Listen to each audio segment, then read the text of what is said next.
Diary की बात हो रही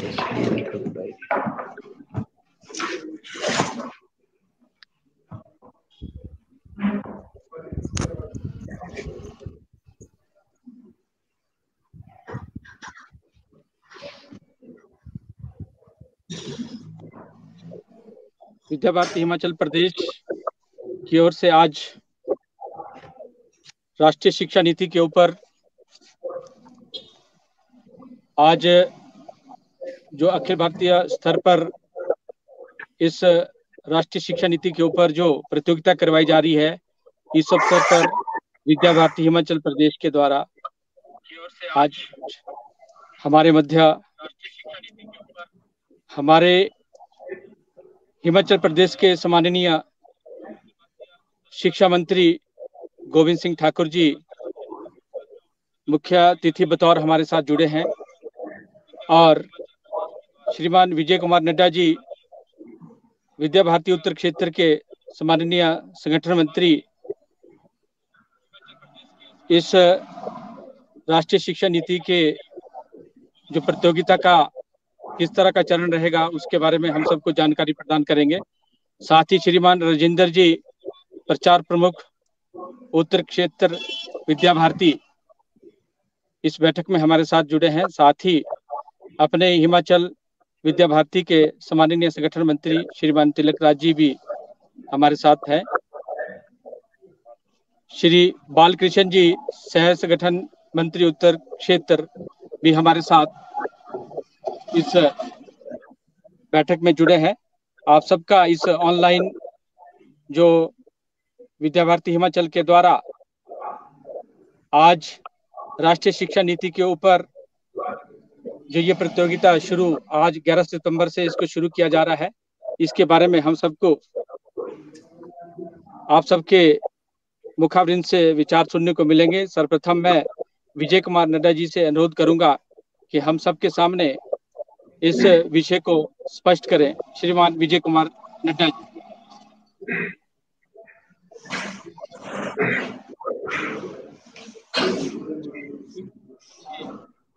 विजय जी जी हाँ, हिमाचल शिक्षा समिति द्वारा विजय जी वो वीडियो आ गया है।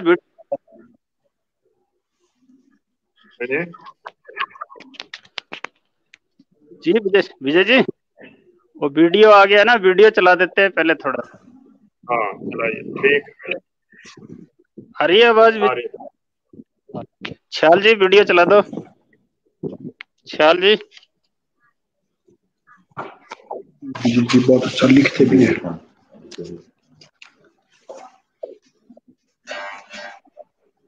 करता रखना चाहिए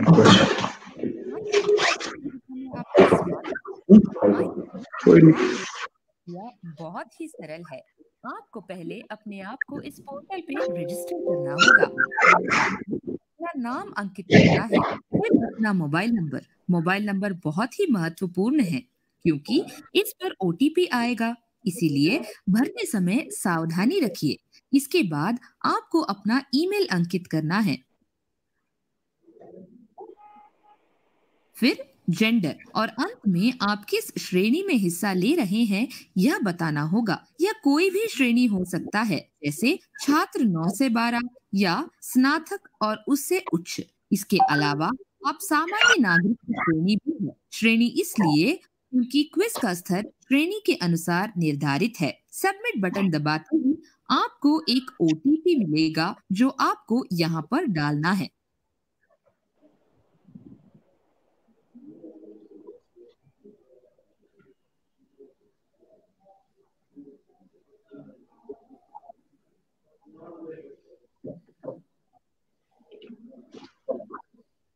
अब आप यहाँ वीडियो देख सकते हैं जिसमें आपको एनईपी संबंधित जानकारी मिलेगी जो आपको प्रतियोगिता में सहायता करेगी।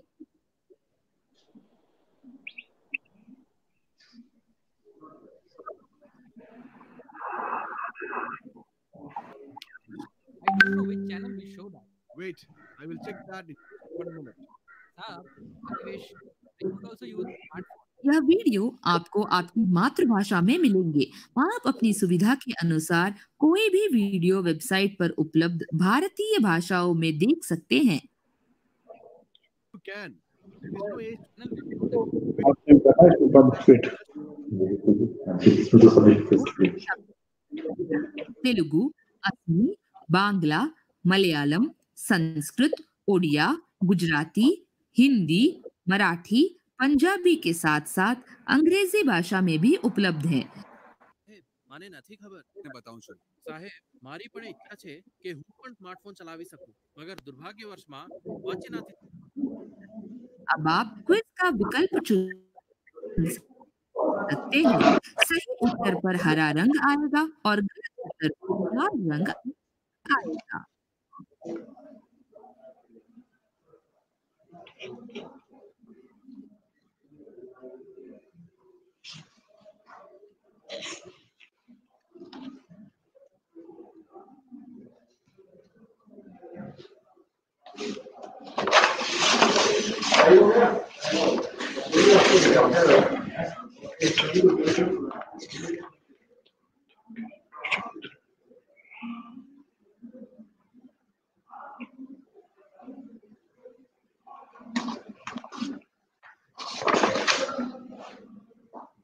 जिसके अंत में आपको आपका स्कोर कार्ड दिखाई देगा। इसके बाद आपको सर्टिफिकेट प्राप्त होगा जो आप अपने सोशल मीडिया पर भी शेयर कर सकते हैं। यहाँ MyNEP के संबंधित सभी जानकारी मिलेगी। आप अपलोड योर एंट्री का विकल्प चुनकर विभिन्न श्रेणियों के अंतर्गत आप इस प्रतियोगिता में भाग ले सकते हैं। इन श्रेणियों में निबंध, भाषण, पोस्टर, मीम, प्रधानमंत्री के पत्र आदि श्रेणियां हैं। आप अपनी रचना इन श्रेणियों के अंतर्गत अपलोड कर सकते हैं।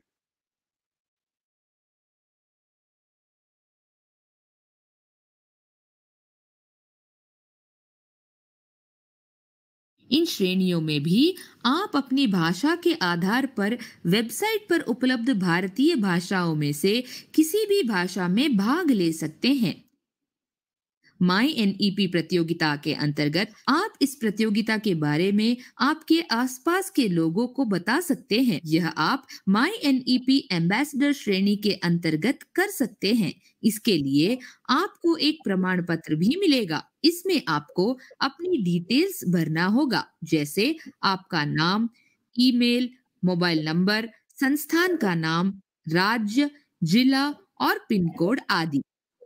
अब आपको जनरेट प्रमाण पत्र का विकल्प मिलेगा, जिसके दबाते ही आपसे OTP पूछा जाएगा। यहाँ पर आपको वही 6 अंक वाला OTP डालना है जो आपको मोबाइल पर आया है। नंबर डालने के बाद आप जारी का बटन दबाइए, जिससे आपका प्रमाण पत्र दिखाई देगा जो आप डाउनलोड कर सकते हैं और इसे सोशल मीडिया पर अपनी इच्छा अनुसार किसी भी फोरम पर शेयर कर सकते हैं।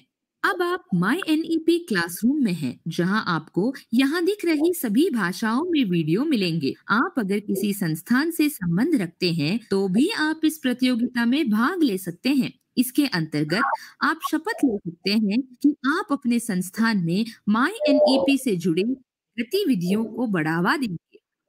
एम्बेसडर श्रेणी जैसे ही इसके अंतर्गत भी आपको अपना नाम, ईमेल, मोबाइल नंबर, श्रेणी, संस्थान के मुखिया का नाम, संस्थान का नाम, वहां का नंबर डालना होगा। इसको जमा करते ही आपको सर्टिफिकेट मिलेगा जो आप डाउनलोड कर उसे शेयर कर सकते हैं।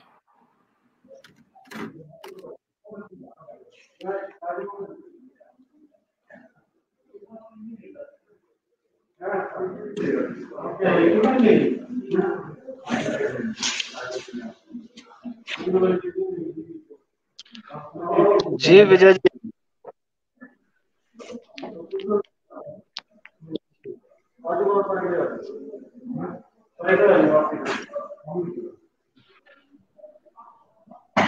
विजय जी, आप अपना उद्बोधन प्रारंभ कर सकते हैं।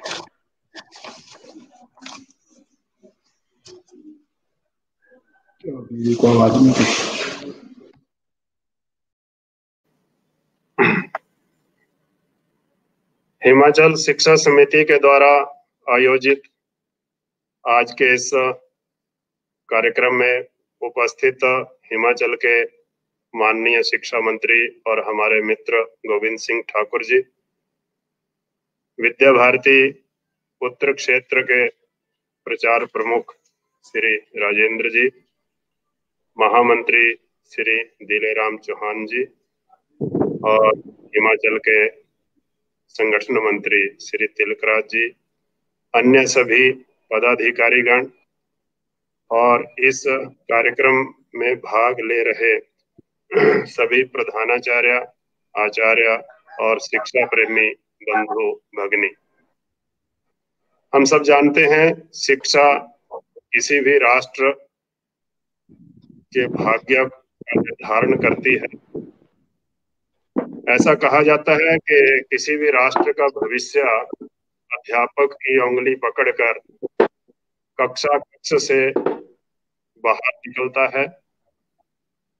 जैसा हम भविष्य चाहते हैं उसके बीज अध्यापक द्वारा शिक्षा के माध्यम से बच्चे के बाल मन में बोए जाते हैं। इसलिए शिक्षा किसी भी राष्ट्र के लिए अत्यंत संवेदनशील और महत्वपूर्ण विषय रहता है और दुनिया के सभी देशों में शिक्षा नीति का निर्धारण करते समय अत्यंत सावधानी, गहराई और उस राष्ट्र की जड़ों का विचार करके निर्धारण की जाती है। और समय समय के ऊपर शिक्षा वर्तमान चुनौतियों का उत्तर दे सके, शिक्षा हमारे विद्यार्थी को वर्तमान परिस्थिति के योग्य बना सके, इसके लिए बीच बीच में शिक्षा नीति में आवश्यक परिवर्तन भी करने पड़ते हैं। और शायद इसी आवश्यकता को ध्यान में रखते हुए भारत सरकार ने प्रधानमंत्री श्री नरेंद्र मोदी जी के नेतृत्व में गत लगभग 6 वर्षों के व्यापक समुद्र मंथन की तरह समाज मंथन किया गया। हम सब जानते हैं कि शायद यह विश्व में अपने प्रकार का एक अलग प्रयास था जिसमें लाखों लोगों को सुझाव के लिए आह्वान किया, उन्हें आमंत्रित किया। और आपको जानकर प्रसन्नता होगी कि सुझाव केवल कुछ गिने चुने विद्वानों तक सीमित ना करके इस समुद्र मंथन या समाज मंथन में सुझाव अध्यापक से प्रारंभ करके, शिक्षाविदों से प्रारंभ करके गली गांव तक जाने का प्रयास हुआ और लाखों सुझाव एकत्र हुए और उस सब का निचोड़ राष्ट्रीय शिक्षा नीति 2020 में देश के सामने आया। बहुत कुछ करने का प्रयास किया गया है, बहुत कुछ नया हमारे छात्रों को मिले ऐसा इस शिक्षा नीति में प्रावधान किया गया है। हमारे छात्रों को इस देश की जड़ों से जोड़ा जाए, अपनी सांस्कृतिक विरासत से हमारे नई पीढ़ी को उसके साथ उसका परिचय करवाया जाए और बाल मनोविज्ञान का भारतीय दर्शन को आधार मानकर शिशु कक्षा में पढ़ाई कैसे होनी चाहिए, इसके लिए डूज और डोंट्स क्या क्या रहने चाहिए, इन सब बातों का बहुत ही गहराई से अध्ययन करके भारतीय शिक्षा दर्शन की जिनको जानकारी रही है उनसे सुझाव लेकर और शिशु शिक्षा हो, किशोर शिक्षा हो, बाल शिक्षा हो, शिक्षा में कौशल्य निर्माण, कुशलता, तो ऐसे अनेक विषयों को एड्रेस करने का प्रयास स्कूली शिक्षा में, इस शिक्षा नीति में करने का प्रयास किया गया है।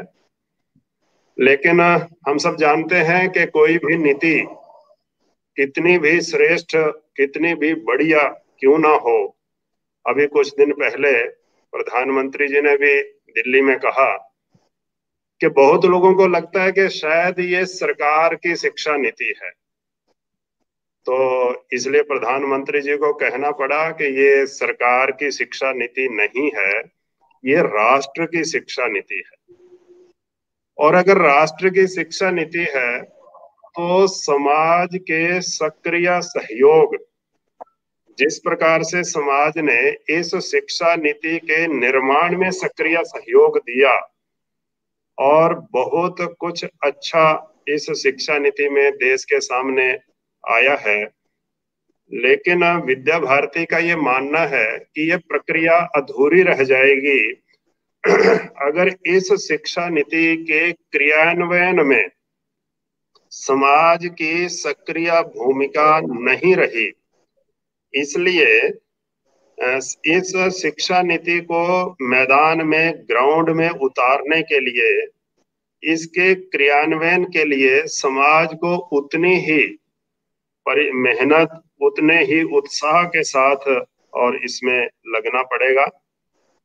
और इसके लिए आवश्यक है कि पहले शिक्षा नीति की जानकारी हो, क्योंकि शिक्षा नीति है और अनेक पक्षों को इसमें देखने का प्रयास किया गया है, तो इसलिए कम से कम करते भी और 55-60 पेज में इसका निचोड़ देने का प्रयास हुआ है। इसलिए अच्छे से अच्छे लोग भी शिक्षा नीति का हमने अध्ययन कर लिया पूरी तरह से, ऐसा कहने की स्थिति में नहीं होते हैं। इसलिए विद्या भारती को लगा कि अगर क्रियान्वयन में समाज की भूमिका की आवश्यकता हम अनुभव करते हैं, तो उसका पहला चरण है कि समाज को इसकी जानकारी दी जाए, और उसमें भी जिनके लिए ये शिक्षा नीति आई है, अर्थात जो हमारे वर्तमान में छात्र हैं, क्योंकि दवाई जिनके लिए लाई गई है तो सबसे पहले तो उन्हीं को उसके बारे में जागरूक होने की आवश्यकता है। तो ये शिक्षा नीति वास्तव में इसके फर्स्ट बेनिफिशियरी या फर्स्ट स्टेक होल्डर्स वो हमारे छात्र हैं। इसलिए विद्या भारती ने राष्ट्रीय स्तर पर एक व्यापक जागरूकता अभियान, उसकी योजना की है, और आज का कार्यक्रम उस जागरूकता अभियान का शुभारंभ करने का है। तो इसलिए जागरूकता निर्माण के लिए सबसे अच्छा माध्यम हम सब जानते हैं कि प्रतियोगिताएं रहती हैं, और प्रतियोगिता का एक स्वभाव होता है कि वो चाहे बालक उसमें भाग ले, चाहे कोई बड़ा व्यक्ति उसमें भाग ले, प्रतियोगिता के नाम पर उसके मन में उत्सुकता, उत्साह, रोमांच स्वयं ही पैदा हो जाता है। इस बात को ध्यान में रखते हुए विद्या भारती ने और राष्ट्रीय स्तर पर प्रतियोगिताओं का आयोजन करने का निर्णय लिया है। और आज इस कार्यक्रम में मैं संक्षेप में इन प्रतियोगिताओं की जानकारी आप सबके सामने रखने का प्रयास करूंगा। सबसे पहले जैसे मैंने बताया कि इन प्रतियोगिताओं का उद्देश्य इस राष्ट्रीय शिक्षा नीति को जन जन के संवाद का विषय बनाना है, जिसको topic of discussion in the society.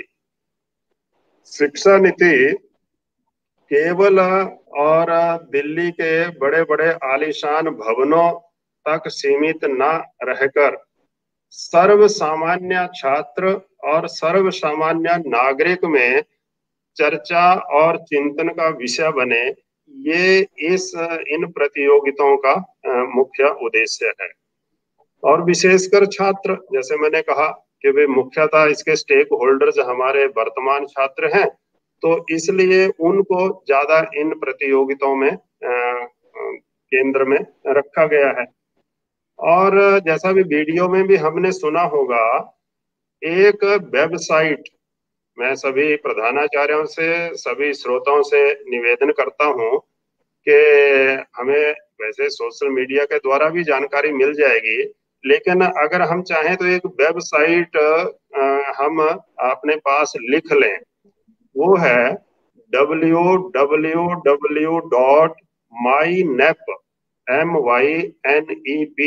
NEP मतलब नेशनल एजुकेशन पॉलिसी, mynep.in ये वेबसाइट है।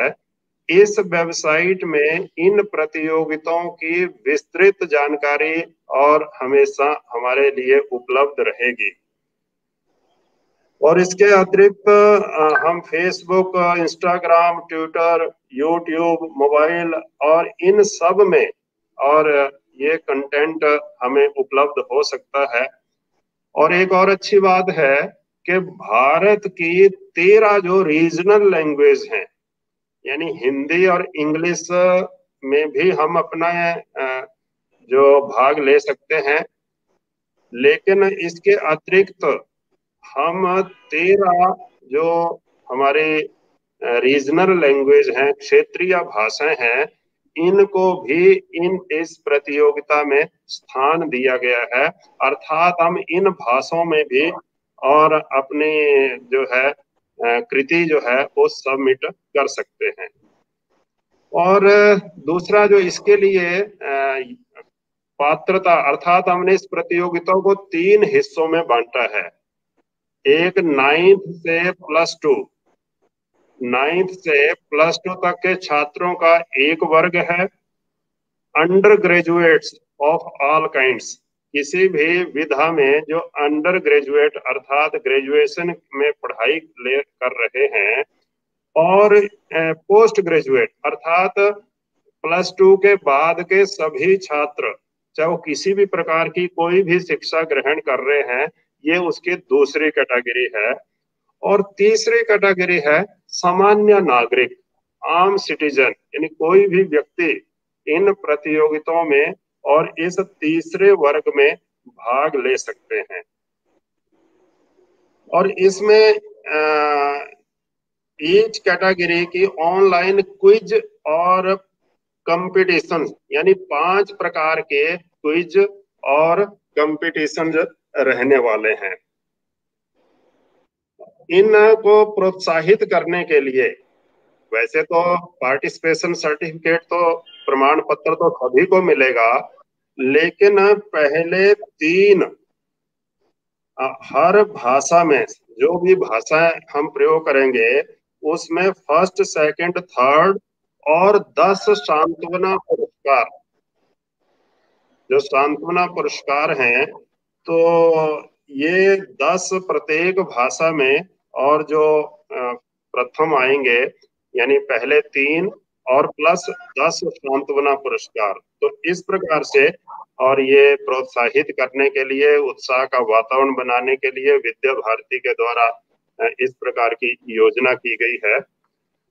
इसकी शुरुआत आज से हो जाएगी, अर्थात 11 सितंबर आज के दिन पूरे देश में इन प्रतियोगिताओं को हम पब्लिक के लिए, पब्लिक डोमेन में डाल रहे हैं, जनता को समर्पित कर रहे हैं। और 25 सितंबर से 2 अक्टूबर के बीच में, यानी उससे पूर्व हमें जानकारी मिल जाएगी सारी प्रतियोगिताओं के विषयों की। और हम 25 सितंबर से 2 अक्टूबर के बीच में हम जो है वो अपना जो भी हमारे जिस प्रतियोगिता में हम भाग ले रहे हैं वो हम अपने सबमिट कर सकते हैं। और 5 अक्टूबर को तक जो है वो विजेताओं की सूची अर्थात इनका परिणाम, उसकी घोषणा 5 अक्टूबर तक इसी वेबसाइट पर हम देख सकते हैं। थीम जो है भारत सेंट्रिक एजुकेशन, ये इसका एक थीम रहेगा। और जो भारतीय दर्शन है होलिस्टिक एजुकेशन, समग्र शिक्षा। और तीसरा है नॉलेज बेस सोसाइटी, अर्थात जो हमारा समाज है वो ज्ञान संपदा समाज की और क्वालिटी एजुकेशन, ऐसे 4 विषयों पर ये प्रतियोगिता रहने वाली है। तो इस प्रकार से और ये ऐसे ही इंटरेक्टिव क्विज रहने वाले हैं। ये जो 9th से +2 के जो कैटेगरी है, इसमें 2 मिनट यानी कार्यक्रम क्या क्या हम किस किस प्रतियोगिता में भाग ले सकते हैं। तो 2 मिनट की स्पीच जो मैंने पीछे विषय बताए, उनमें से किसी भी विषय पर 2 मिनट का भाषण हम रिकॉर्ड करके और उस वेबसाइट पर हम डाउनलोड कर सकेंगे, अपडेट कर सकेंगे। हैंडमेड पोस्टर कंपटीशन, हम इसमें भी भाग ले सकते हैं। और एक लेटर टू पीएम, प्रधानमंत्री के नाम पत्र, 300 शब्दों का निबंध, और एक है मेमे मेकिंग।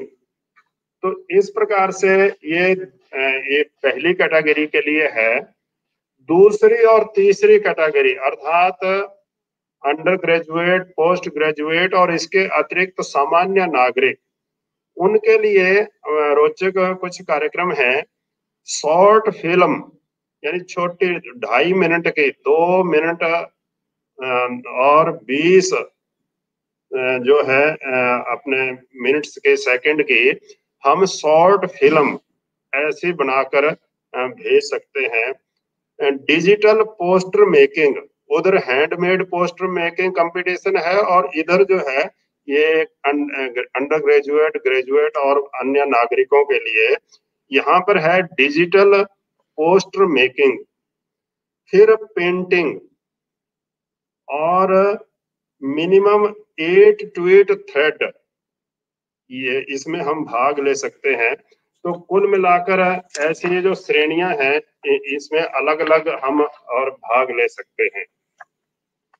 रिजल्ट और प्राइज का मैंने बता दिया। National prize 1st, 2nd, 3rd और 10 जो है विशेष सांत्वना पुरस्कार रहेंगे। प्राइज मनी 10,000, 5,000, 3,000, अर्थात पहले को 10, प्रथम को 10, दूसरे को 5 और तीसरे नंबर पर रहने वालों को 3,000। और जो स्पेशल मेंशन अर्थात विशेष उपलब्धि के रूप में उनको 1,000 ईच प्रतिभागी। तो इस प्रकार से और ये प्रतियोगिता रहने वाली है। इसके जो रूल्स एंड रेगुलेशंस हैं वो काफी लंबे हैं, तो हम वेबसाइट पर और विस्तृत इनका अध्ययन हम कर सकते हैं। तो इस प्रकार से और एक तीसरा इसमें और अच्छा उल्लेखनीय है, वो है नेशनल एजुकेशन पॉलिसी राजदूत अर्थात एम्बेसडर्स।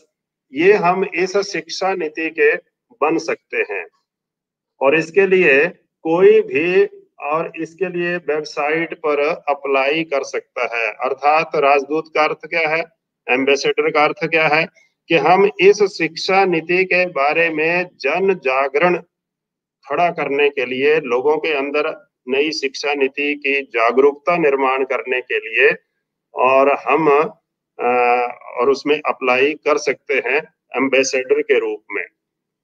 और जो रजिस्टर्ड एम्बेसडर होंगे अर्थात जिनको सरकार और विद्या भारती मान्यता देगी, उनको इसका सर्टिफिकेट मिलेगा, ई सर्टिफिकेट, और हम वेबसाइट से डाउनलोड कर सकेंगे। और उनको कुछ इसके अतिरिक्त भी लाभ सुविधाएं मिलने वाली हैं। तो इनको कुछ काम दिए जाएंगे शिक्षा नीति को लेकर जागरूकता निर्माण करने के लिए। जो एम्बेसडर बनेंगे उनकी प्लेज होगी, उनको शपथ दिलाई जाएगी और इस युवा अवस्था में कुछ नया करने का जज्बा भी होता है, इच्छा भी होती है। तो ऐसे जो हमारे युवा साथी वो नई शिक्षा नीति को जन जन तक पहुंचाने के लिए अपने आप को हम NEP national education policy ambassador के रूप में और अपना रजिस्ट्रेशन करवा सकते हैं। तो इस प्रकार से ये जानकारी है इसमें। और जैसे मैंने कहा कि विस्तृत जानकारी के लिए हम उस वेबसाइट में जाएंगे तो हमें और अधिक जानकारी मिलेगी। आखिर में मैं निवेदन करता हूं, अपने हिमाचल सरकार का प्रतिनिधित्व करने वाले ठाकुर साहब बैठे हैं, शिक्षा मंत्रालय को भी देखते हैं कि विद्या भारती और निजी विद्यालय तो इसमें भाग लेंगे ही, लेकिन हम सरकारी विद्या मंदिरों का भी बहुत बड़ा एक जाल प्रदेश के अंदर है, तो उनको भी हमें और इस जागरूकता अभियान में शामिल करना चाहिए। हमारे उन बच्चों को भी अपनी प्रतिभाओं को दिखाने का अवसर मिलना चाहिए। उन तक भी शिक्षा नीति में क्या क्या अच्छी बातें हैं तो वो भी उन तक जानी चाहिए।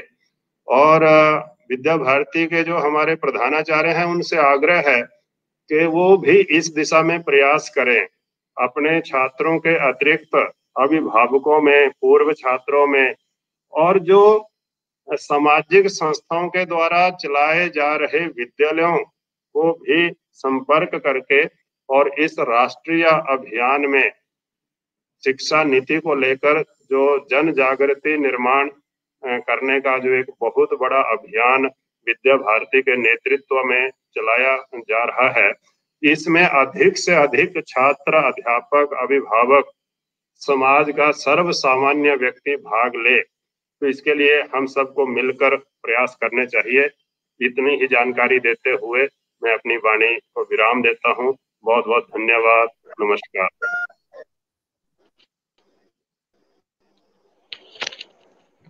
श्रीमान विजय जी ने हमारे सामने ये जो प्रतीकता हो रही है विस्तार से रखा है।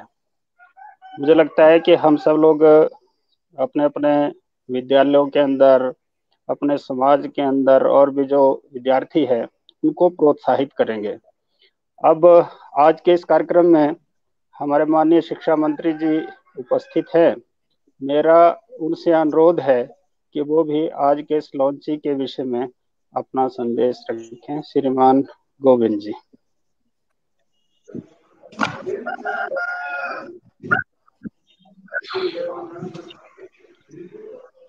आज के इस विद्या भारती के द्वारा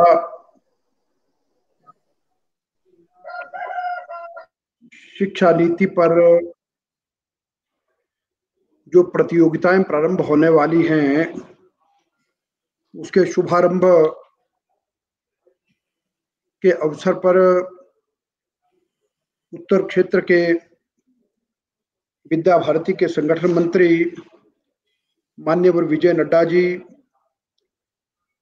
उत्तर क्षेत्र प्रचार प्रमुख विद्या भारती माननीय राजेंद्र कुमार जी, सह संगठन मंत्री उत्तर क्षेत्र माननीय बालकृष्ण जी और हिमाचल प्रांत के विद्या भारती के संगठन मंत्री माननीय तिलक राज जी और हिमाचल प्रदेश के विद्या भारती के महामंत्री श्रीमान दिलाराम जी और समस्त बहनों और भाइयों, हम सभी एक पुण्य और पावन काम का प्रारंभ करने के लिए एकत्रित हुए हैं और इस शुभ अवसर पर इसको प्रारंभ करने के लिए मैं विद्या भारती के सभी मित्रों को अपनी ओर से हार्दिक बधाई देता हूं, सभी का अभिनंदन करता हूं। मेरा ये मानना है कि आज हम सब जिस राष्ट्रीय शिक्षा नीति पर चर्चा कर रहे हैं, विद्या भारती तो एक लंबे समय से अपने विद्यालयों में अप्रत्यक्ष रूप से इस सब काम को कर रहे हैं। और जो राष्ट्रीय शिक्षा नीति का जो हमारा उद्देश्य है कि अच्छे इंसानों का विकास करना है, व्यक्ति निर्माण का काम करना है, वो सबका सब काम चला है। और आज ये राष्ट्रीय अभियान, इसका हम सब हिस्सा बन रहे हैं। ये अवसर हमको ईश्वर ने प्रदान किया है। और हम तो अपनी प्रार्थना में भी ये कहते हैं कि जिस कार्य को लेकर के हम सब चले हैं वो ईश्वर का ही काम है और वो काम करने का अवसर हम सभी को प्राप्त है। ये वर्तमान शिक्षा नीति जो श्री के कस्तूरीरंगन जी की अध्यक्षता में बहुत परिश्रम और विचार विमर्श के बाद तैयार हुई है और जिसको 29 जुलाई 2020 को भारत सरकार ने अनुमोदित कर दिया है। और उसके बाद हिमाचल प्रदेश की सरकार ने भी 24 अगस्त 2020 को मंत्रिमंडल की बैठक में राष्ट्रीय शिक्षा नीति 2020 को हिमाचल प्रदेश में लागू करने के लिए अनुमोदन कर दिया है। और अब हमने महामहिम राज्यपाल जी के द्वारा इसका नोटिफिकेशन हो चुका है, सैद्धांतिक स्वीकृति दे चुके हैं। और इसके पश्चात बहुत विचार विमर्श के बाद इसके एक एक चैप्टर वाइज और एक एक विषयवार हम उस सबको क्रियान्वित करने की दिशा में बढ़ेंगे। और इसमें वर्णित सिद्धांतों के साथ भारत एक वैश्विक ज्ञान महाशक्ति में बदल जाएगा। और यह शिक्षा नीति का मुख्य उद्देश्य है। मित्रों, यह शिक्षा नीति के संबंध में श्री विजय जी ने एक बात कही कि इतना विस्तृत है, जो लगभग 700-800 पृष्ठों का पूरा डॉक्यूमेंट है और उसको शॉर्ट करके अंग्रेजी में लगभग कोई 60 पृष्ठ हैं और हिंदी में ये पॉलिसी डॉक्यूमेंट 102 पृष्ठों का है। और हम सबको इसका अक्षर अक्षर पढ़ने की आवश्यकता रहेगी, क्योंकि विद्या भारती ही इस काम में सबसे बड़ी भूमिका निभाने वाला है और इस काम में बहुत से लोग लगेंगे। लेकिन मेरा जो मानना है कि विद्या भारती की जो भूमिका है वो सबसे अग्रणी है। और विजय जी ने यह भी कहा कि भाई यदि किसी को भी ये कहा जाए कि इस शिक्षा नीति के हर बात का आपको कितनी गहन जानकारी है, तो मुझे लगता है कि वो कह पाना इतना आसान नहीं है, बहुत विस्तृत है। और इसलिए इस सब में अब हम सबको 2015 के सस्टेनेबल डेवलपमेंट गोल 4 उन लक्ष्य को भी प्राप्त करना है। और अभी जो प्रतियोगिताएं होने वाली हैं, अब उनका मुख्य उद्देश्य जो कहा है कि ये सबके बीच में चर्चा का विषय बने और खूब गहराई से इस पर संवाद होना चाहिए। और उसके लिए 3 श्रेणियों में आप इसकी प्रतियोगिताएं करवाने वाले हैं। अब 9वीं कक्षा से लेकर के 12वीं तक और फिर उसके बाद 12वीं से आगे और फिर समाज जीवन का जो सामान्य नागरिक है वो भी पार्टिसिपेट करें। और एक बहुत अच्छा सुझाव आपने दिया जिसको हम करेंगे, आपने कहा विद्या भारती और अन्य निजी स्कूलों की भी साथ में भागीदारी करवाना, इसको भी हम सुनिश्चित करेंगे। और दूसरी बात यह है कि जो सरकारी हमारे स्कूल हैं उनको भी इस प्रतियोगिता के अंदर सम्मिलित करवाएंगे, इस पर भी हम योजना करेंगे। और साथ में जो हमारी टास्क फोर्स का जो गठन होना था वो भी सभी से सलाह मशवरे के तौर पर बन करके तैयार हुई है। और माननीय मुख्यमंत्री श्री जयराम ठाकुर जी से भी उस विषय में चर्चा हुई। और अभी हम ये चाहते हैं कि जिस तरह से आप सभी काम कर रहे हैं तो सरकार के स्तर पर भी कोई कमी ना रहे, इसलिए परसों रविवार को 13 तारीख को दोपहर 2 बजे जो अभी नोटिफिकेशन जो हमारी टास्क फोर्स की हुई है, 13 तारीख को दोपहर 2 बजे के बाद 3-4 घंटे की एक विस्तृत चर्चा उस बैठक में भी करेंगे। उसके पश्चात भी कई सब कमेटीज का गठन होगा। और जो माननीय विजय जी ने कहा कि अब इसके क्रियान्वयन की दृष्टि से हमको क्या क्या करना है, उन सारी बातों पर विस्तृत रूप से हम सब लोग चर्चा करने वाले हैं। और आज जो यहाँ पर हमने ये प्रेजेंटेशन भी विद्या भारती की देखी है, इस सब में और देखिए इसमें एक और जो विशेष जो कहा है, मुझे लगता है कि दिन भी जो आपने निश्चित किए हैं कि 25 सितंबर जब पंडित दीनदयाल उपाध्याय जी का जन्म हुआ था, और पंडित दीनदयाल उपाध्याय जिन्होंने हमारे विचार परिवार को एकात्म मानव दर्शन दिया, और जिसमें उन्होंने ये कहा कि मनुष्य का सुख केवल मात्र एकांगीय नहीं, वो सर्वांगीण है। वो हमारी मन का है, आत्मा का है, हमारा बौद्धिक है, केवल मात्र शरीर का सुख नहीं।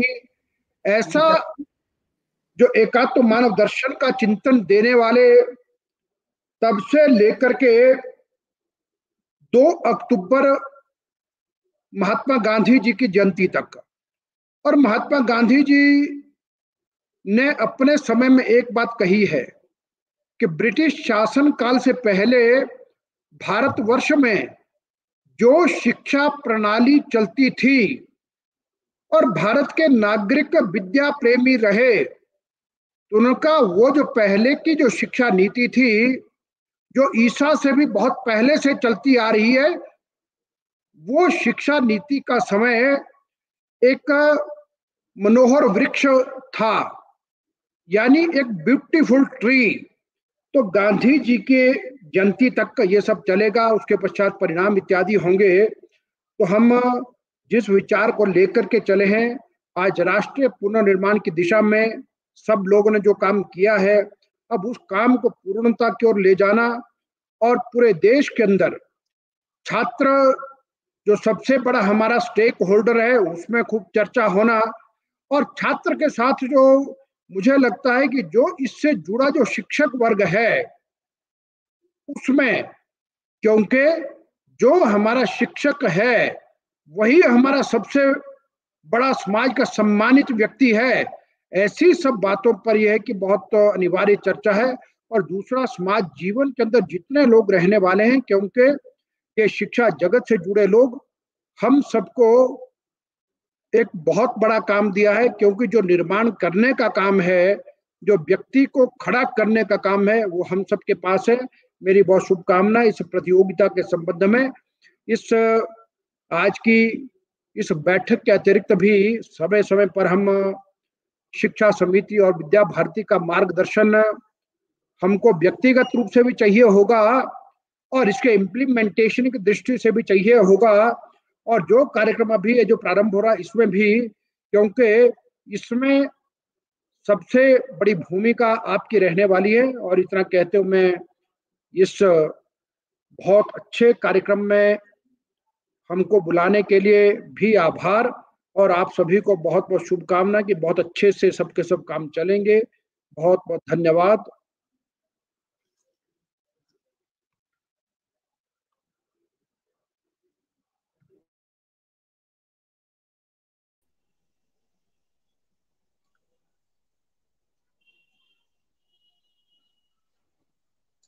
धन्यवाद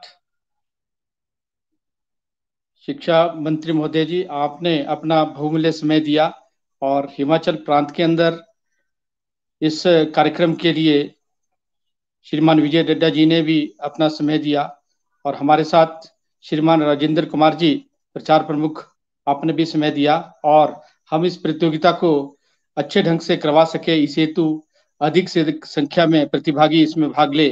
जैसा कि आपने कहा कि सरकारी विद्यालय को भी हम इसमें सहभागिता प्रदान करेंगे, तो हम चाहते हैं कि इसका भी एक प्रारूप जल्द से जल्द बने ताकि हम उनको भी इसके बारे में अवगत करवा सके। एक बार पुनः आपका और आपके इस समय का बहुत बहुत धन्यवाद। सभी का धन्यवाद।